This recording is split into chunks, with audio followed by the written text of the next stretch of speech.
Let's pray. Heavenly Father, we come to you today, Lord, and we just thank you for so many blessings, for everything, for all the blessings you bless us with each day, those recognized and acknowledged and those that we do not acknowledge. Lord, we just ask you to continue to bless us, lead us, and guide us in our discernment of this day. Let all things that we do reflect you and your will and your glory. For it's in Jesus' name we pray. Amen. So first we will hear SB 208, and then we'll also hear SR 189 together. We'll vote on it separately.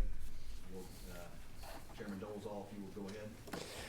Thank you, Mr. Chairman. Good morning to you and the members of the committee. These two, this enabling legislation, its companion constitutional amendment, allow school districts in high growth, what we classify as high growth systems, to levy impact fees to help pay for the construction of new schools. It may help for a second if I just zoom out and talk about impact fees generally. The state currently has something called the Developer Impact Fee Act that allows local municipalities to levy impact fees. And the way that works is if a local municipality chooses to do that, they have to constitute an advisory committee. They have to have a comprehensive plan, and they essentially use impact fees so that new development pays its pro rata share of the infrastructure that it is creating the demand for. So I'll talk about kind of the way current law works and then what we're doing here. Under current law, municipalities can levy impact fees for everything from sewers to parks and recs to roads, libraries, and public safety, specifically around 911 and fire services. And the thinking in the act, as it is currently written, is that new development obviously places a demand on infrastructure, and it is appropriate that infrastructure pays its pro rata share, that new development pays its pro rata share for the expansion of the infrastructure. The process of getting to actually collecting impact fees is reasonably onerous. The municipality has to have a comprehensive plan that states what its projected expenses are as it relates to infrastructure. They have to account for what their predicted revenue streams are, and then they are allowed, that sets a ceiling. So that study essentially says, here's the max that you can charge for impact fees, and the municipality has the ability to charge less. I'll give you an example. I served on the impact fee committee in Forsyth County when we passed and we began to levy impact fees for roads for the first time ever. And the committee, by statute, has to be made up of at least 50% people from the Real Estate Development and Building Committee. So the scales are immediately tipped in favor of the development community. So what will often happen is what happened on our committee, which is that the study comes back and it says you can levy impact fees as high as, I'm going to make up a number, $5,000 for roads. The developers on the advisory committee look at that and say, we think that's too much money. They then compromise with the other folks on the committee and come to a lower number, which is exactly what we did in our foray into levying impact fees for roads in Forsyth County. What's interesting is we do allow, as I said, impact fees for roads, sewer, parks and recs, 911, libraries, et cetera. But by far the most expensive thing that happens when you're in a high growth system is the building of schools. The latest high school that we built in our county was over $90 million. And you do not have the choice to not build the school, but you do have the choice of how that school gets paid for. And currently, the 100% of the burden of paying for that school falls on the existing homeowners, which I would humbly submit to this committee is a form of crony capitalism by which we're asking taxpayers to subsidize the businesses of new developers. A number of states collect impact fees for schools. A number of states actually require new developments to go ahead and build the schools themselves. Florida is one example. We will often see these mega developments go in and the developer ends up footing the bill for the school. There's, I think, some concern as we've carried these bills in the past that this would be a statewide invitation to collecting impact fees. I think that the existing law actually protects pretty well, given that you have to do a study and the new development can only pay its pro rata share. But what we did in this bill, and I'll point you to lines 41 to 45, is we define high growth school systems. and we only allow impact fees to be collected in high-growth school systems. And we have two triggers for a high-growth system. The first trigger is that the enrollment increase had to be 20% or more in a preceding 10-year period. And then the second trigger is that the system had to have expenditures of $250 million or more dollars on the construction of new educational facilities within that same preceding 10-year period. So we in this bill go a long way to ensure that we're capturing the systems that have the most need, the systems that have the highest capital outlay, and the systems that have had the most growth. As this bill is written today, I know of only one system for sure that would qualify under these definitions, and that would be Forsyth County. There could be additional systems in the future that would qualify, but again, these would be systems that would be having hyper growth. You'll see a letter in your folders from the superintendent of Forsyth County that speaks to his support, and our local board supports this as well. With that, Mr. Chairman, I'm happy to answer any questions. For those members of the committee that were on this committee a couple years ago, we had a similar bill when Senator Martin was chairman, and we passed it out of committee. We just couldn't get it all the way across the finish line, so we hope to do that this year. Thank you very much. Any comments or questions from the committee? I know Senator Anna Vitarte had asked to speak in regards to this bill as well. If you make your way forward, thank you.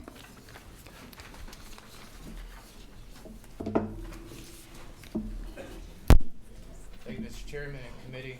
Apologize for the last minute notice, but wanted to support my colleague on Senate Bill 208. Or just the notion of it.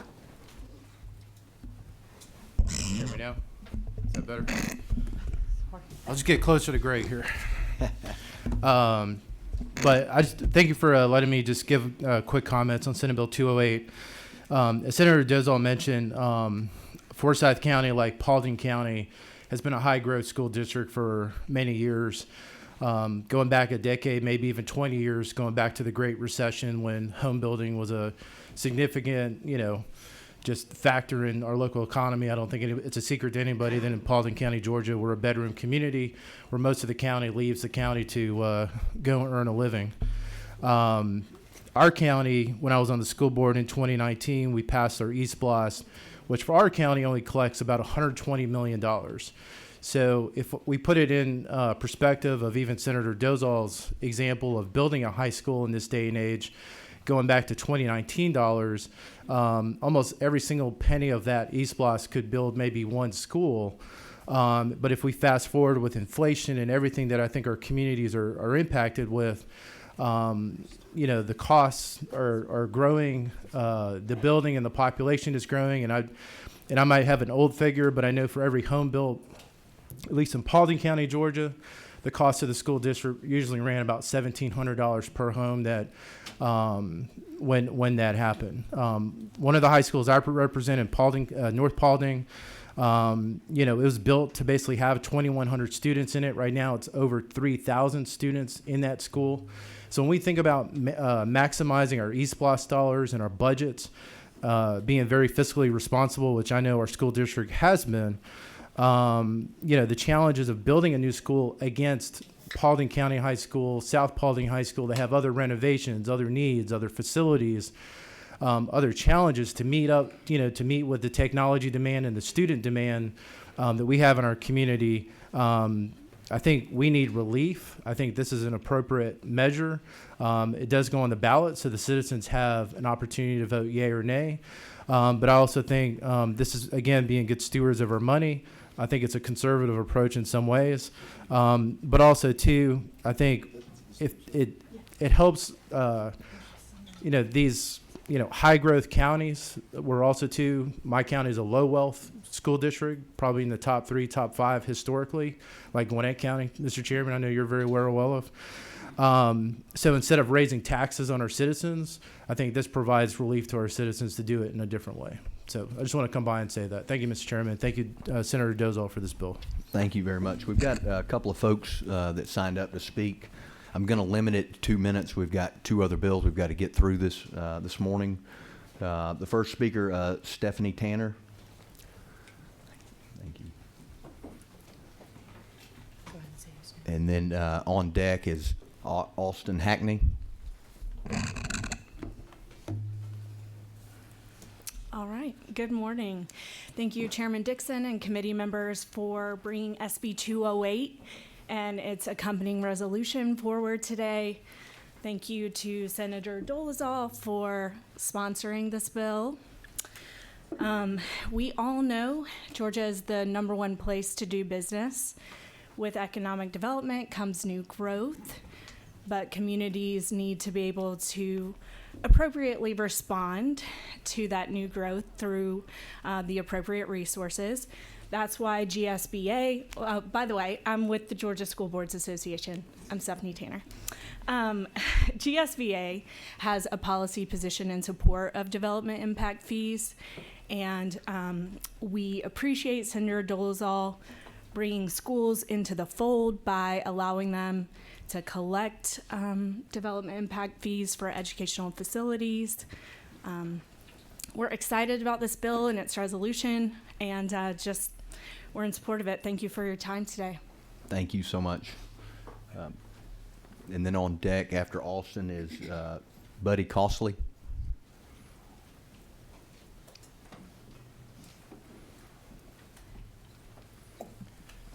Good morning, Mr. Chairman and members of the committee. My name is Austin Hackney. I'm here on behalf of the Home Builders Association of Georgia to oppose Senate Bill 208.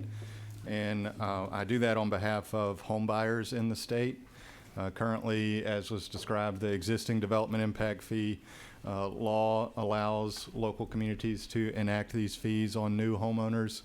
The fees vary pretty wildly across the state for the amounts that get charged to build these new houses, and they can be, if the new house is in a city limits, they can be doubled on top of what the county charges. So if your city and your county charges impact fees, you're paying both.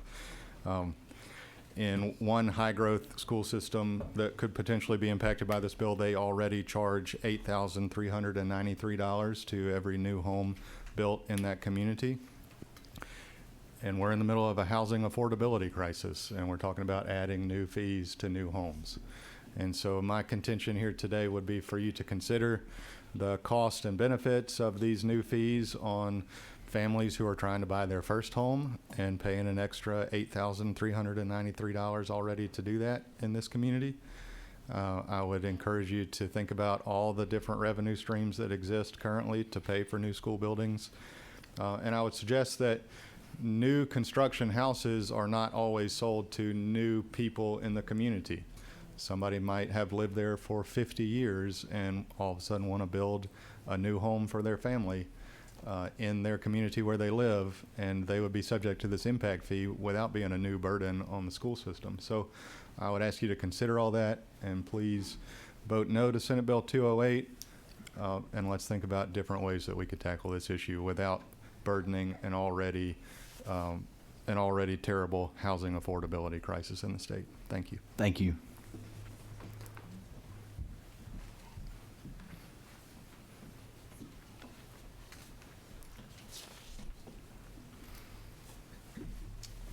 Good morning, Mr. Chairman, committee members. Thank you for the opportunity to share our thoughts on this bill. Stephanie Tanner stole my opening line because I was going to say Georgia is the #1 state to do business. And I want to speak about one specific thing that I think this bill will be extremely helpful for.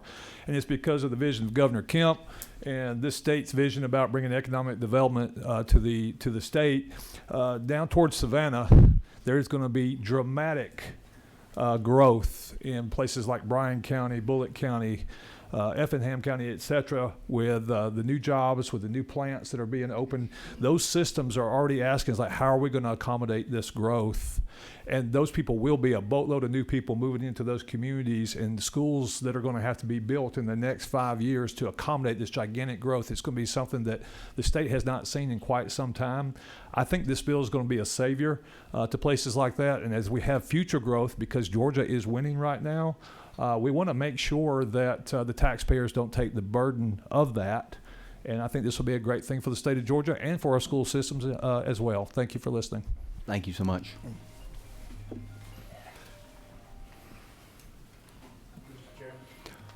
I signed up for the wrong bill, which is Yeah, you can come speak. Yeah, you got 2 minutes. Thank you. Won't take that. Thank you. Good morning. My name's Hayden Stanley. I'm here on behalf of the Georgia Apartment Association. Like first express appreciation to Senator Dolezal. We have talked about this issue over several years, as he mentioned. We view this, first of all, the apartment industry supports the current Development Impact Fee Act. We think it provides the right guardrails, the right mechanism to determine what the appropriate pro rata share of future growth and development is, provided that it's followed. We believe that this proposition has two main questions that need to be looked into. One is it appropriate that impact fees be used to pay for schools? And the other is, what is the best mechanism? So setting aside whether it's the appropriate policy and the development impact fee is the right mechanism for funding schools, the mechanism is important. School boards having this ability is well outside of the act as it applies now, where municipalities and counties go through this process. So we do not support this bill in front of you today. I would point out one of the most important lines or sections in this legislation, though, is that the effective date is January 1, 2025. So even if the resolution passes the legislature and is placed on the ballot, there are several years before it would become effective, and we believe that these questions need to be addressed in that period. Thank you. Thank you very much. Chairman Dolezal, if you'd like to close debate.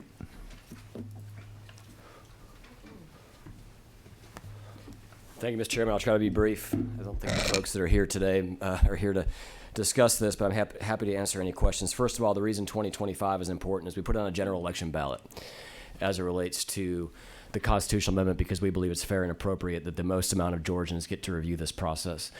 The choice before you today, and the previous speaker really highlighted this as well, which I agree with, is who should pay for it.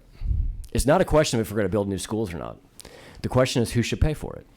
Should the developer who's building 1,000 houses in the school system have to pay part of his or her pro rata share to build a new school?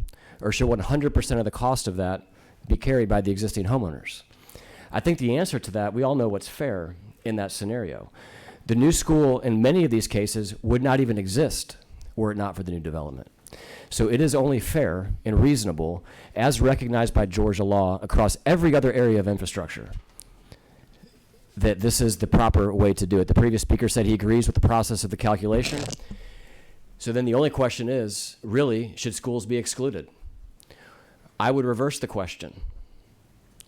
Should new developers have to pay for roads, libraries, parks and rec, 911, and I think I'm forgetting one thing in here. Libraries was the last one I was forgetting. And somehow schools get excluded? Why? Why would schools be excluded? I submit to you it does not make any sense. I submit to you that other than sewers, the direct impact that you can tie back to new development is the highest correlated to schools. I would tell you that this usage fee, which is essentially what it is the most fair form of taxation that government has. We have the choice to either tax unrealized gains on property, which is what property taxes are, or we have the choice to implement user fees, which have a direct one-to-one tie with the cost and the burden placed on the system and the cost that is ultimately paid by the taxpayer. So I would submit to this committee that anytime the GSBA and Greg Dolezal agree on an issue, it's probably a good bipartisan bill that should be considered. We were at odds yesterday and we're allies today, so it's an interesting change of events. But Mr. Chairman, this is fair legislation that does ensure that crony capitalism does not exist in the state, whereby existing homeowners are asked to subsidize an industry that they will not profit from. So with that, Mr. Chairman, happy to answer any questions. I know some members of the committee were here just a few minutes after we started, so happy to answer any questions they may have as well. Senator Parent. Thank you. Appreciate the opportunity to ask a question after coming in a minute late. So my question is, does this apply only to new residential development, or could the school board also levy on, say new shopping centers that would spring up to accommodate the new residents? Because we would expect to see that kind of development too. Yeah, I believe it would only be on new houses, because you can't really make the argument as you would have to under the law that new commercial development places a burden on the schools in the same way that you could for roads. Now, many communities, mine being one of them, that can place these impact fees on commercial, has completely waived them to encourage commercial development.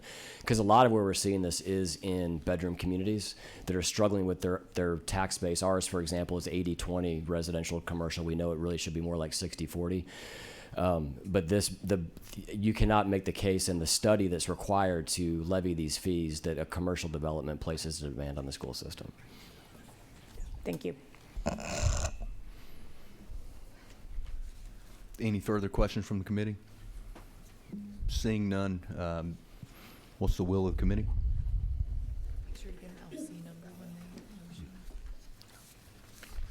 And we will take up, sorry, I got ahead of myself a little bit. We will take up a vote on SR 189 first.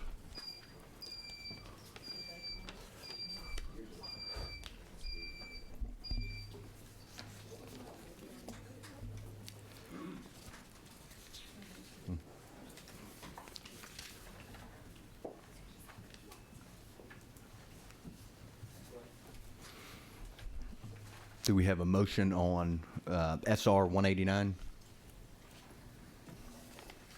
Move. We got a motion. We've got a second. On, you see that LC number?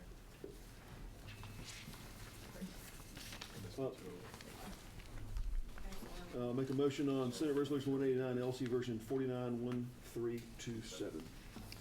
All in favor, please raise your right hand. Don't you need a second? Do we get a second? Yeah, we got a second. Okay. We got 5, 4, and then all opposed, same sign. 5. Oh, I get to break a tie for the first time. I'm going to vote in favor of it, so the motion do pass. Now we will take up SB 208. Do I have a motion? Move do pass, Mr. Chairman. I have a motion do pass. 208 LC 491280. Thank you. Yeah. We got a second. All in favor, raise your hand.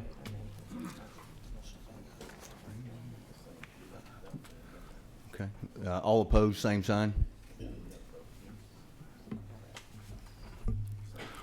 And then I will break the tie. I'm voting in favor of it. So motion carries for Senate Bill 208 as well.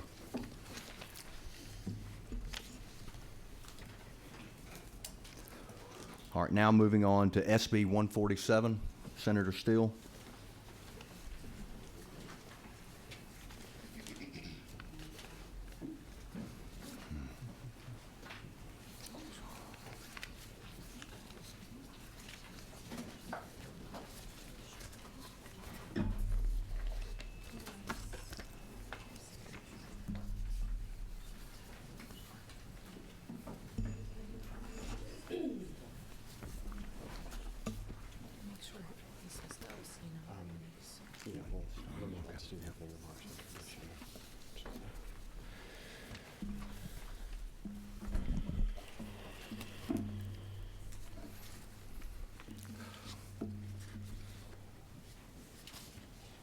And Senator, if you would start us off with the LC you're working off of.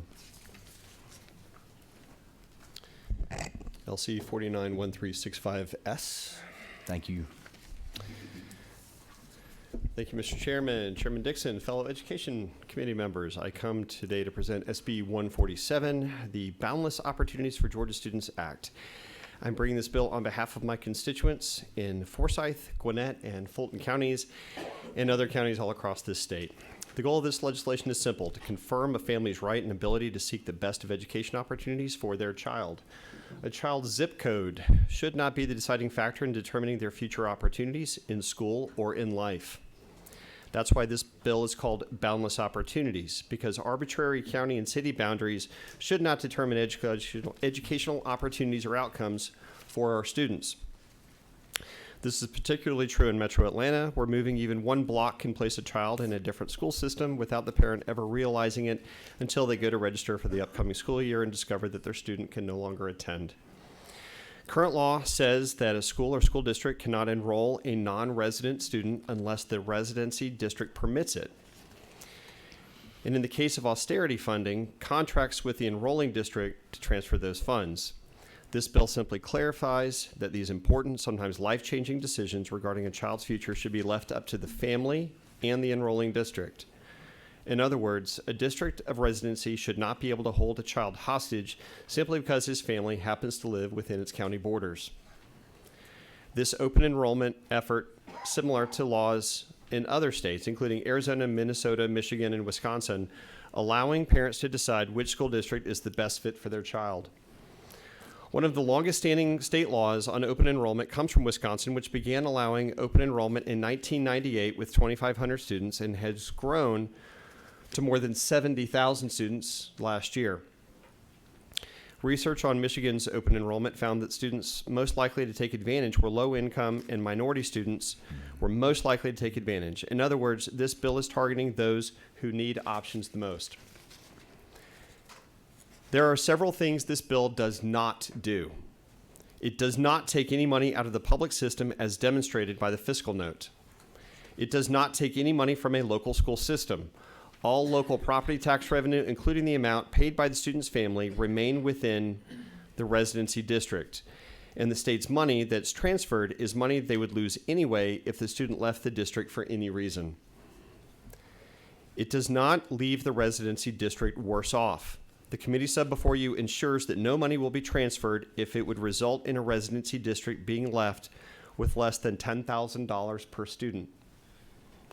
It also includes a cap on the tuition that can be charged by the residency school district for providing only virtual instruction. This is a small but important step in empowering parents as the primary decision maker when it comes to their child's education. Right now, a parent's options in many areas of the state are limited unless they have the resources to move to higher performing school districts or pay for private school. This bill keeps the public money within the four walls of the traditional educational system, but also places the parent more firmly in the driver's seat in determining the best placement for his or her child, regardless of zip code. Some detractors to this bill may say that this hurts what they deem poor districts, and if you do the math and you look at the charts, this is simply not true. I'd now like to call on my good friend Michael Shelnut, who is an industry expert in this, to add just a little bit of additional commentary on the mechanics of this. Thank you. Thank you. Senator, am I on? Thank you, Senator. Mr. Chairman, members of the committee, I wouldn't go as far as to say I'm an expert, but I'll answer many questions that I can. We also do have an expert that we can call. We've talked about if we need to, that can explain this far better than I. But I do think this is a positive step. It gives parents and students a choice in the right direction. We don't believe it hurts the district that the child resides in, and we think that parents and students should have this choice. The equalization money should follow the student. And again, it's a very small step to giving parents and students more of an option in their education. Thank you. Any questions or comments? What number are you on? 14. Go ahead, Mr. Chairman. Thank you, Mr. Chairman. Senator Still, can you walk us through the mechanics of how this would work, how a student would apply to attend a school or a district that they don't live in? What ability does the district have under this to either say yes or no relative to capacity? And my second question would be, I would assume that if a district already has less than $10,000 funding per student, which would be the case in our shared district of Forsyth County, that qualifier then doesn't necessarily apply, because you would not be able to decrease less than 10,000 when you were never above it in the first place. If you were never above it, it never touches it. Correct. So it's focusing on the QBE, not on the local dollars. So the local and federal dollars remain in place. This is simply going to be able to use the QBE, and if there's any equalization to that, as long as it doesn't fall below that threshold. Great. Could you maybe speak to the first thing that I was wondering about, which is I'm specifically thinking about our shared county, which is full. Would they be compelled under this law to accept students from out of district? Would they have the ability to say, we don't currently have the capacity? They reserve the right to decide. Last question, Mr. Chairman, if it's okay. How would this relate to virtual opportunities as well for students living in one district that may want to attend virtual? So that's going to be a primary focus, and that's where we believe this bill is going to really best serve the children of Georgia. Is if a child is in an underperforming district and they don't have the ability to physically go to another school, this would allow them to be able to enroll virtually into a top performing school district. So for example, if someone was in South Georgia in an underperforming district and they didn't have the ability to travel anywhere else physically, this gives them an opportunity to allow their QBE dollars to be able to pay for online education in a top tier county such as Forsyth. Thank you. Thank you. Any further questions from the committee? All right, we've got a couple of folks that signed up to speak. The first speaker is Tony West. And just as a reminder, if you keep your comments to 2 minutes, thank you.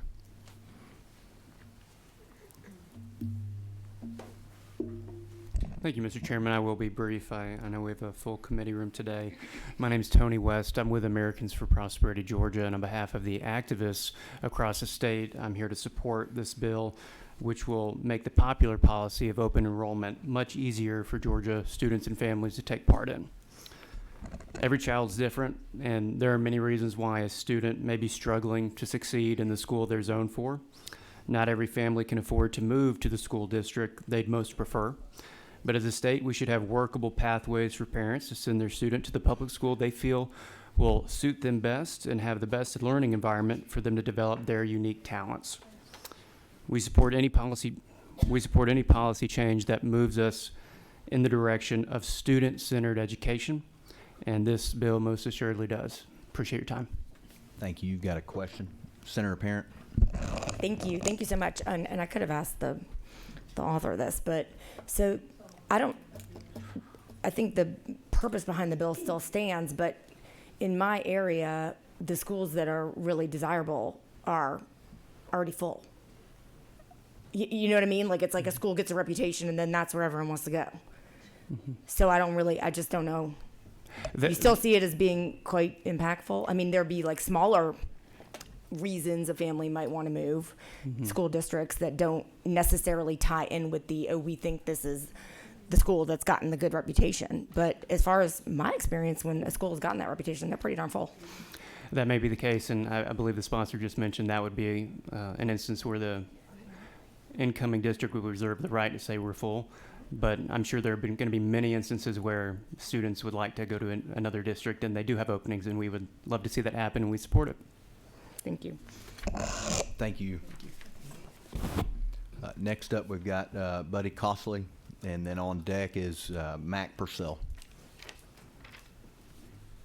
Thank you, Mr. Thank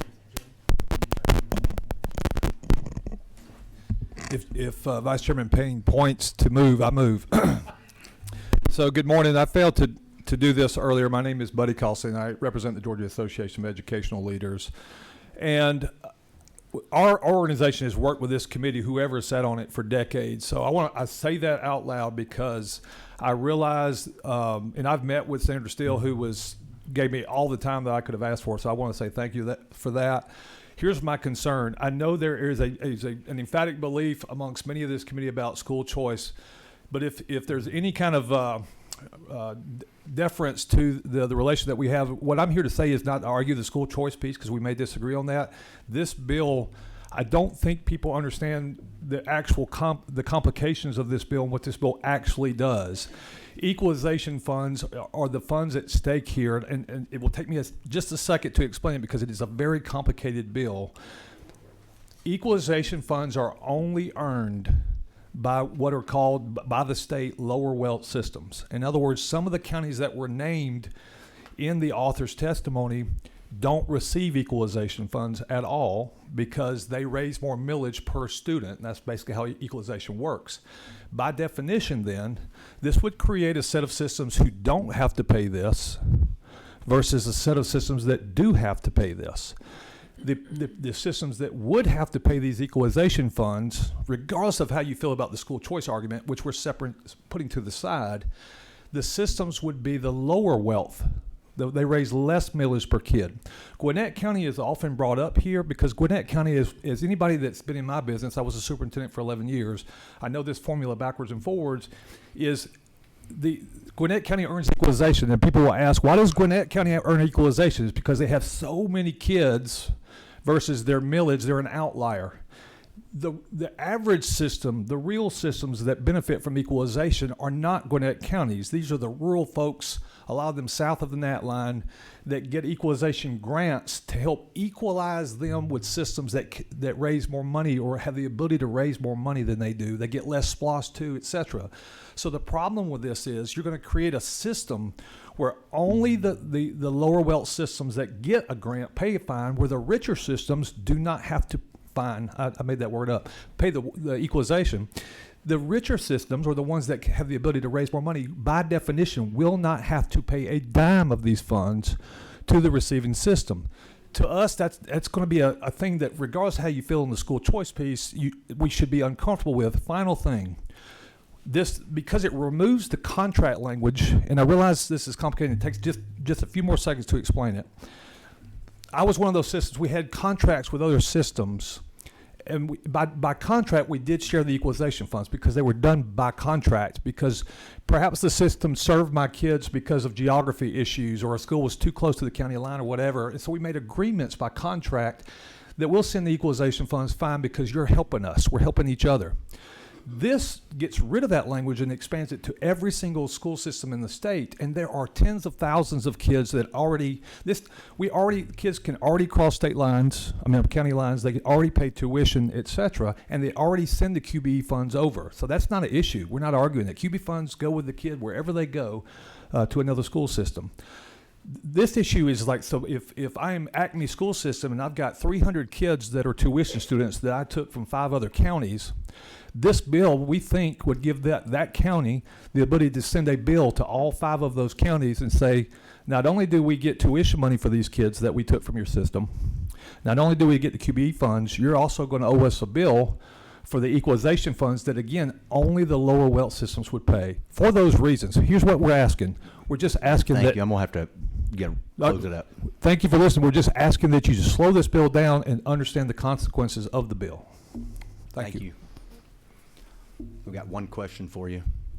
Thank you very much. I have a bill, Senate Bill 18, Yes, ma'am. that came before this committee, and I've corrected it, but I don't see it on the schedule this morning. Thank you for your comment. But anyway, my question is, would the same thing happen with Senate Bill 18? I'm so sorry, Senator, I couldn't speak to it. Which is the district, if you're in the district and you're a parent, you'll be able to change your student to another school in that district. QBE funds would go across as they currently do today. No law would change that. The kids get the QBE funds that go with them to the other system. As far as the intricacies of the bill, I did hear your testimony, ma'am, but I couldn't speak to currently they would not get the equalization funds unless those 2 systems are under contract with each other for such. Okay, because it's in the same district though, so this one would not. Correct. But would not those apply. that's in the same district, it wouldn't be affected. Because the system, by definition, would get it or not get it. Okay. Okay, Yes. thank you. Mac Purcell is up next. Mr. Chairman, Mac Parnell with the executive director of the Georgia Faith and Freedom Coalition. Mr. Chairman, members of the committee, thank you so much for hearing this bill today. Thank you so much for your attention on this issue. The Georgia Faith and Freedom Coalition is in favor of Senate Bill 147. I'm a product of Georgia public schools. I'm a product of private schools, and I'm a product of homeschooling. I had a little bit of it all. And one thing I know is that the decisions for families are best made by the parents. With a 1-year-old that turned 1 yesterday, a little girl, and a 3-year-old, as we're looking forward to our educational opportunities, we would appreciate additional options for our family. So we appreciate Senator Still for bringing this bill. And just one quick point that I'll make. The school that the student is exiting from would actually have a positive revenue benefit to this because they get to keep the federal and local dollars without having to actually have the student in their enrollment. Thank you so much, Mr. Chairman. Thank you. Senator Steele, would you like to close debate? Thank you, Mr. Chairman. To clarify, for our last two speakers, only the state funds are transferred, which leaves more local dollars in the school district. Think about the math on that. If the local school district that's losing the child gets to keep their federal and their state dollars, and their local dollars, they have more money net for the number of children remaining. It is simple math. This gives more money for the children that are in the district. This is a very important bill. This is specifically targeted for the counties that need it the most. And if we want to speak just for a moment to Gwinnett County and what's going on there, the budget for Gwinnett County is quite the anomaly in the sense that it's over $1 billion. It's the largest school district in Georgia, and they have the #1 need for children to have options because of the extraordinarily high turnover rate in educators. And so the parents there are asking me for options. The parents of South Georgia, outside of my district, are asking for options. We believe this is the best vehicle to do it. Chairman, I close comment.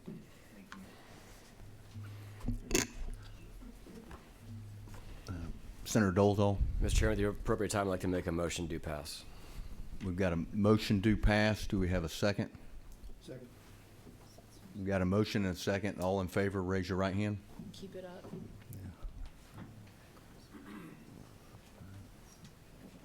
5, 4, 6. Okay. All opposed?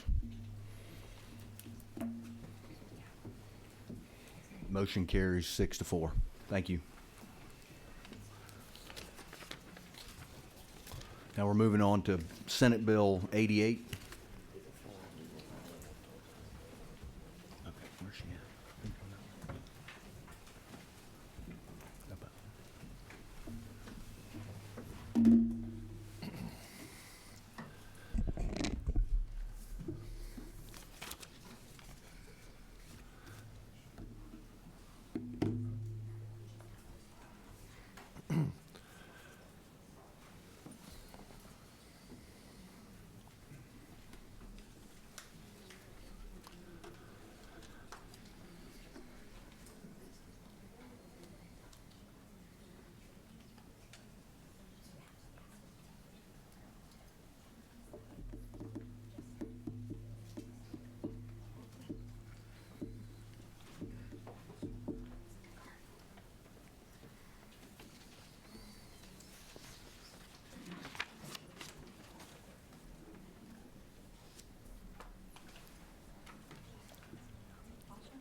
Ready, Mr. Chairman? Yes, please.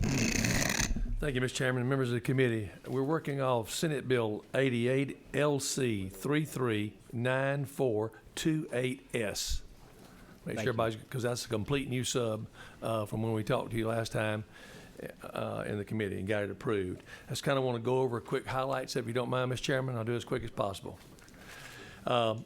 This bill now seeks to ensure that parents and legal guardians of any child under the age of 16 years old are aware of the instructions their child are receiving in schools, camps, and other issues related to gender identity.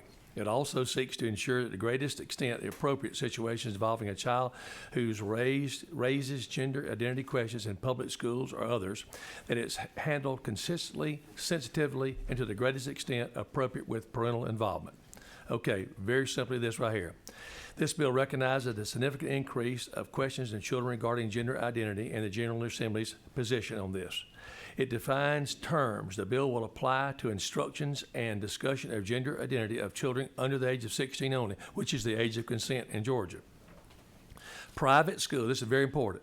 Private schools and camps and other than those regulated by certain state agencies or operated by religious institutions will need to notify parents and get their permission before implementing instructions on curricula on issues of gender identity. That's simple. For public schools, the General Assembly requires each local school board to create a consistent transparency policy on how teachers, counselors, and other staff will address issues of gender identity raised by students, and the state school board will create a guidance for local school systems, keeping in mind parents' right to be involved in significant decisions involving their children. It prohibits changing the child's name in the official public or charter school without parental or guardian's consent. It clarifies that the bill does not apply to state agencies that work with children such as DHS, DJJ, DBH, DDD, providers, and etc. for those agencies or schools or camps operated by religious institutions whose rights to free exercise of religion must be respected. It provides potential penalties for willful violations of this section. Reiterates that nothing in this bill is intended to impair the reporting of a child that may be abused or neglected. And I want to point out that this bill now, this sub, has been endorsed by the Heritage Foundation. They're on board with this, and I want you all to know that they're here, and I want you to know that these churches are not in this bill, and we're trying to tell you that, that private schools are not run by churches either, and we're not involving those issues anymore in that first bill. And I've got Tom Rollins here with me, Mr. Chairman, that wants to speak, and I have one other person that I don't have room to tell. I'll bring him in just a minute. Thank you. Tom. Thank you, Mr. Chairman, members of the committee. I guess we need this microphone. Sorry. Scoot out of the way, Mr. Chairman. Just kidding. So I'm Tom Rollins, and I want y'all to know that we listened very carefully to what was said in the last hearing. As I explained in that hearing, the idea here is that we have an extremely large increase in the number of children in this state and nationally who are raising questions of gender identity. So I understood from our colleagues who advocate on these issues that there were some significant concerns. And so we made our best effort to address those concerns while focused on the real purpose of this bill. Making sure that when a child is dealing with an issue that is so important as gender identity, that to the extent that it is appropriate and safe, that parents be involved in that decision. Therefore, now of course this is a parental issue that covers the entire state, not just public schools, but also private schools, places where children are during the day, where they're surrounded by other adults. I think my friends from Georgia Equality will tell you that oftentimes gender identity questions are raised in those settings as opposed to at home because children may have a trusted adult at the school that they want to talk to about these issues. So we are not here trying to shut down any conversation. We're not trying to limit it. What we are trying to do is make sure that for private institutions that parents who sign up to send their child to a private school can, if they're going to talk about gender identity, if they're going to have a curriculum or instruction in gender identity, then they really just need to tell the parents and get their buy-in. Parents need to know. It's a transparency issue. I'm actually think the way that we resolved the public school issue was And if was you a good would one. wrap it up, Yeah, I've I'm got sorry. a lot of people I've Yeah, got. sorry. Yeah, we're running out of time. So on the public schools, we are leaving it. We're going to basically ask each local school district to determine what their policy will be on dealing with gender identity issues, how they're going to involve parents, and make that transparent. That way, that can be dealt with at the local level. That's the sum. Thank you. Thank you. Mr. Chairman, I want to ask Ms. Ann Walsh to come up, take just If a you couple of keep it minutes, at 2 minutes, real I want to quickly. hear. I got several folks. Come, Ms. Ann. Just, you can come slide close and use this mic. I don't think that one's working right. Just tell them who you are. Hi there. Thank you. My name is Ann Walsh, and I'm here to tell you that private school parents need y'all's help. We're up against a behemoth monster, which is the NAIS, the National Association of Independent Schools. The NARS is a cartel which mandates that school must abide by their principles of good practice of equality and justice. These contain specific requirements for every aspect of the school, from curriculum to the mission, to the governance, to the admissions, to the athletics, to the fundraising, to the health and safety personnel, student services. NAIS expects their member schools to require commitment, reflection, planning, and ongoing accountability. Therefore, these schools cannot receive or maintain their accreditation if they don't follow along with this National Association of Independent Schools guidelines. Therefore, what we're asking as parents is to have a voice. At this point, private school parents do not have a voice in what's being taught in their schools. Parents are told they will be expelled for asking questions. Parents are told that there are plenty of people ready to take their spots. NAIS is partnered with an organization called Gender Spectrum. Gender Spectrum sponsors gender sexuality alliance clubs at schools, including private schools here in Georgia. I emailed all of you guys a document with specific visual evidence of all of these things happening in all the private schools here around Atlanta. Transgender Awareness Day at Pace Academy, for example, sponsored by Gender Sexuality Alliance. Parents do not know this is going on at their schools if the schools are not transparent. Parents should have the right to opt out of these kinds of things. Right now, we don't. What we'd like to see is an actual opt-in so that parents have a voice and a right. Private schools are being run roughshod. Private school parents are being run roughshod by enrollment contracts that do not give them a voice. And we would just beg you to please give us a voice. Thank you. Thank you. Thank you, Mr. Chairman. Thank you. First speaker is Stephanie Tanner. If you would make your way up.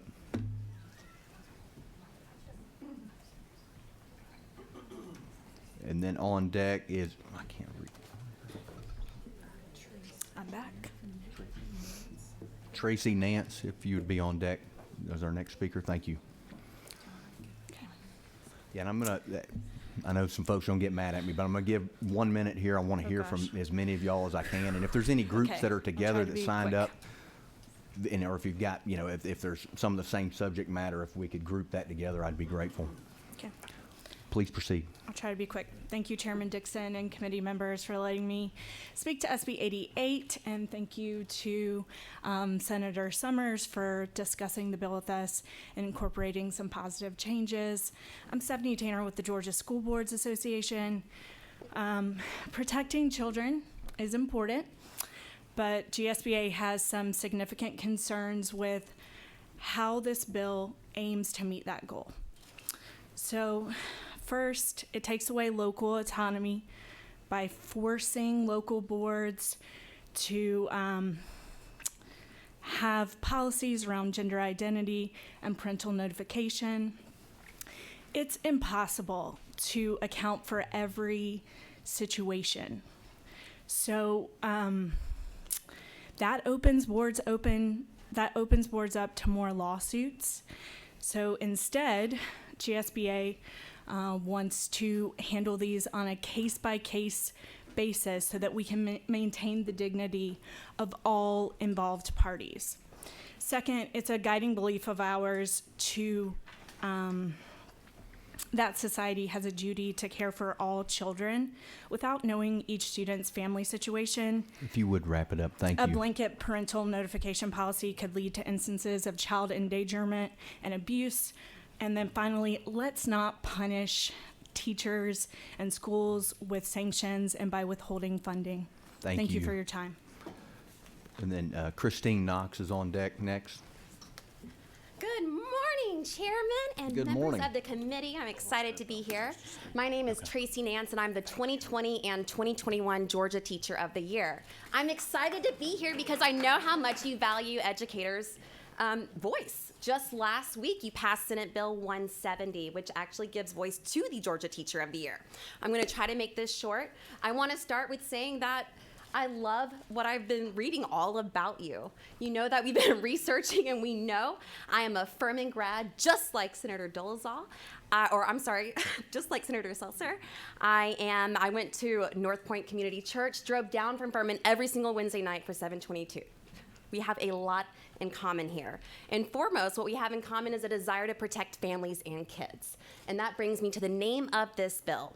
It says it is to protect us, and I'm wondering right now who it does actually protect. When I'm looking here and I'm listening to what I'm seeing, it is the parents who seem to not understand or have eyes and ears and a voice of their own to see their children's what we're calling gendered behavior. It seems like we're about to force a bill on everybody when really we need to talk about the parents that are having trouble speaking with their children. Maybe that is a bill that we need to look at, right? If children aren't talking to the parents and they don't trust their parents, that seems like the bigger issue here. I don't think that we need to put this on teachers. I also have a concern with the idea of the sex education. What do you actually mean by that? Because in other states, what we're seeing is it interpreted to mean any type of issue that even gets close to LGBTQ+. And that's not fair. I can assure you that teachers across the state are absolutely not instructing children in sex unless explicitly they've been taught how to do so in their sex education courses. It's simply not happening. There are far too many books that give representation to our children's families that could potentially be rejected. I would also like to look at this sexually provocative dress code. We know that schools across the state already have dress codes, so this already seems quite redundant. I'm also wondering about how this may be targeting women specifically. More than 75% of teachers are female. And so this dress code piece is concerning. And if that's not it, I'm wondering if this is really trying to get at this drag queen story time that many states seem obsessed with. And if that's true, that's kind of an underhanded and unfair way to handle it, because I know that our senators believe in transparency. Finally, the truth is that Georgians really want middle-of-the-road leaders. And Georgia has stood up to extremist ideology before. Let's make policies that represent the majority of us, right? 62% of Georgians are in the middle. I want us to say no to this. I want us to trust teachers. And I can tell you one of the very best ways to run off the best teachers in this state is to tell us that we have to lie to our students and that we have to turn them away. I have had children come to me and come out to me, even in a foreign country on study abroad. I've had children that have from families where they have 4 moms. What message are we sending when we other our LGBTQ+ students and their families? I'm happy to take any questions that you might have. Thank you. We have no questions. I'd like to hear from Mike Griffin. Yeah, Mike Griffin's on deck. I apologize. Thank you, Chairman. Thank you, Committee. My name is Christine Knox, and I'm the principal of Westchester Elementary and City Schools of Decatur. We are a public school. We don't choose who comes to our school, so it is our responsibility to make sure each and every child is seen, heard, and valued. It is not my place to tell someone who to be. It is my place to create a space for children and adults to thrive. Children do that when they see themselves in books, interact daily with peers, and develop caring and respectful relationships with the adults in the building. This bill would dictate how a caring adult must interact with children when that adult really needs to get to know who that child is in order to create a safe environment for learning. What is listed on a birth certificate is only one small piece of that child's individual story. Children are so much more than that. There are many caring teachers, but I know one in particular that had a transgender student in her class a few years ago. The teacher did not let the birth certificate dictate what was taught in her class. She was able to help all students in her class understand how to be an ally and a friend.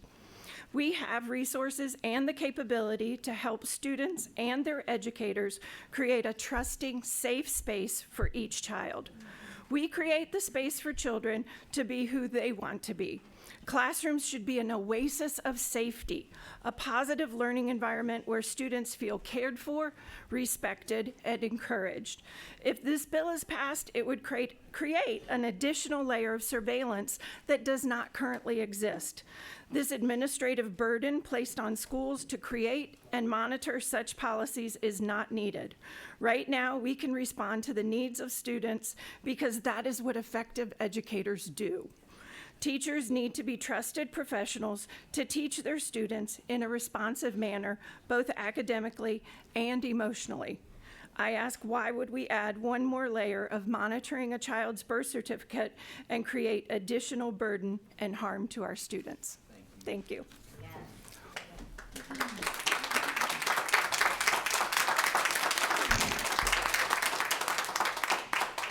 Mike Griffin, if you would.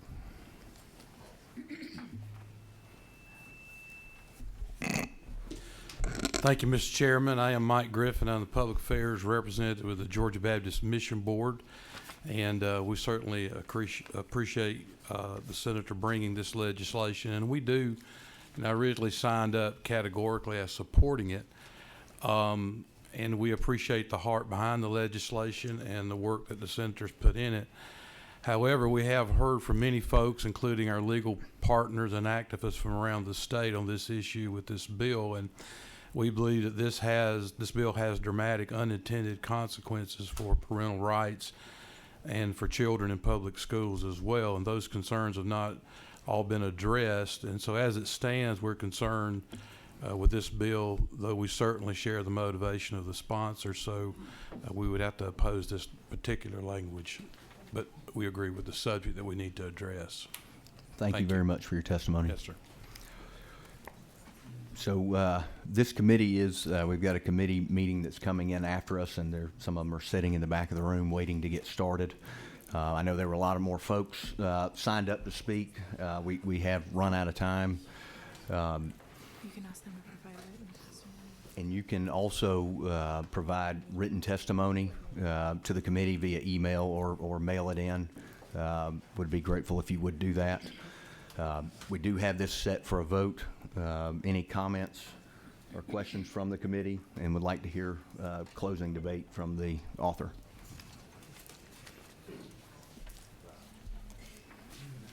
Thank you, Mr. Chairman. I'll just close by saying, you know, there's nothing about sex education in this bill that was mentioned a while ago. It's not in this bill. And I feel like that all parents should have a voice in what their children is going on wherever they are. And I hope this committee sees fit to vote that way. And let's move this forward. Thank you. Thank you. Senator Parent. Thank you, Mr. Chairman. It seems like we've got a lot of concern from a lot of different avenues, and I myself have some serious questions about the legalities of what we're attempting to put on private schools. So I want to go ahead and offer a motion to table this bill at the present time until we can work some of that out. Okay. We've got a motion and a second for tabling the bill. Yeah, go ahead. Mr. Chairman, I've got an amendment that I think will address, to my satisfaction, the concerns raised by some groups. I've got concerns that the applicability to private camps and private schools is out of scope of this General Assembly. Not that it can't be done, but that it certainly shouldn't be done. I think the interest in these issues in public schools is an appropriate interest for this committee. So as members contemplate the lady's motion to table the bill, if there were instead a motion to do pass, I've got an amendment, I've already provided a copy to council, which would comprehensively remove all references to private schools and camps out and make this only apply to the public school system. And I think that's an appropriate policy of this committee.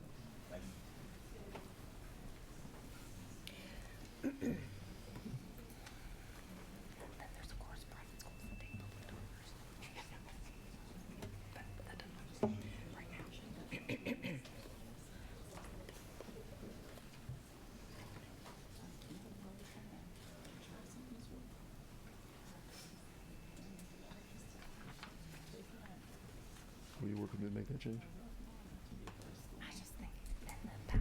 Sorry for the pause or delay in the meeting. So what we will take up first is the tabling motion. It did come forward first. We'll take that up.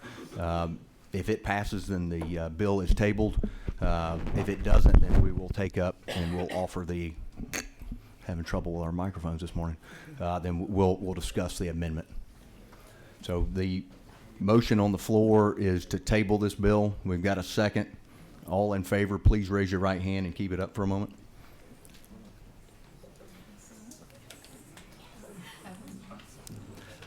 Any opposed?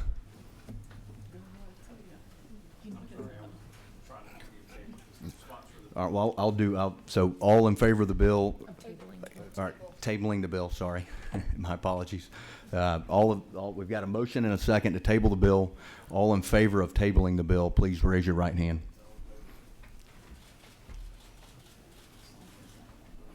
Any opposed? We got one opposed. Motion carries. Thank you very much.